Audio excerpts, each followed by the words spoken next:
Alright, so this is more or less a re-upload after installing Reshade. I noticed that I was somewhere south of 46 frames or so on average. Some of my old videos, pretty much nonsense, but right here I'm just going to highlight all the settings that I have. I'm going to go ahead and try and leave a link to my Reshade setup in the description so you can follow that, and I'll have links to everything that I'm using. I wanted to show the menus a little bit just so you're not like, oh, I installed it wrong. It's gonna look like that. It looks a little bit messed up, but it looks a lot better in game. I don't know how else to get around it. You basically just have to deal with the menus looking like they do. This is about 5 minutes or so of gameplay. This is about 60 frames. There's a couple of spots on the inner loop where it might drop to 57, maybe 56. Even in a battle, it doesn't tend to drop very low. With the version that you guys will be downloading, if you don't have it already, if you follow the link to the dynamic weather mod, he's worked on it a lot. He's gotten rid of the enable feature for the speed fluctuation, the camera wobble basically. So he said without that it seems to be running a lot smoother, a lot less crashes. I haven't run into too many crashes, but I can also just alt tab and just continue playing the game, and so for me at least it's alright. Like I said, this is about 5 minutes or so worth of gameplay. The game at night, it doesn't look all that great. Maybe a little bit better than the standard version. This is mainly settings for early morning, daytime obviously, and then sunset, evening, that sort of thing.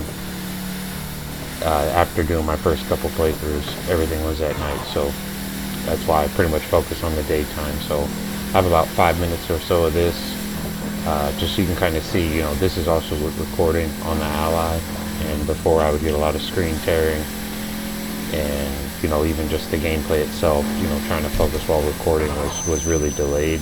So even now with recording, even in a battle, it's really good. Like I said, I'll leave links to everything in the description, and then where I got the thumbnail from is the last 2 minutes of gameplay towards the end here. So go ahead and check this out, and if it's something that you think you're going to like, obviously the screen record doesn't get all the fidelity, so the screenshot is exactly what it's going to look like for you gameplay wise, and feel free to mess around with whichever settings you deem necessary. Other than that, this is more for the Ally. If you're playing on the Ally, I think it looks a lot better. There's one small thing. I use the fisheye lens setting to you can basically zoom the camera in, and then I kind of pulled the sides in a little bit. That way I could zoom in a little bit more. So whenever you're using the mouse cursor in the menus, you can kind of see that the mouse is a little bit off from where you're actually clicking on. But once you get used to it, it's not an issue. It's not by any means unplayable. And obviously you can turn those off and just play with at the regular camera distance, I guess you could say. But yeah, this is pretty much what I've got, and I'm really happy with it, so I wanted to share that with you guys. I also wanted to add as well, whenever you're using the dynamic weather mod, shift is going to be like your multi-hour, how you advance time. So shift Y advances time, shift T works backwards. So if you're first downloading it and you're like, wow, this doesn't work, make sure you're using shift. I usually just press shift T, and with one press it'll take you to sunset basically. Whereas if you hit shift Y, you have to hit it about 9 or 10 times. You can't hold the key down. You'll have to just keep tapping Y until it comes around to daytime. So I know people that they had everything downloaded and installed correctly, and they weren't inputting the commands properly, so that they weren't seeing the time advance properly.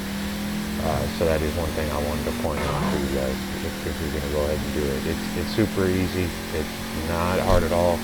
I'll leave the install video in the description because I struggled with it too. I was basically downloading the wrong version of, I believe, the Unreal Engine editor.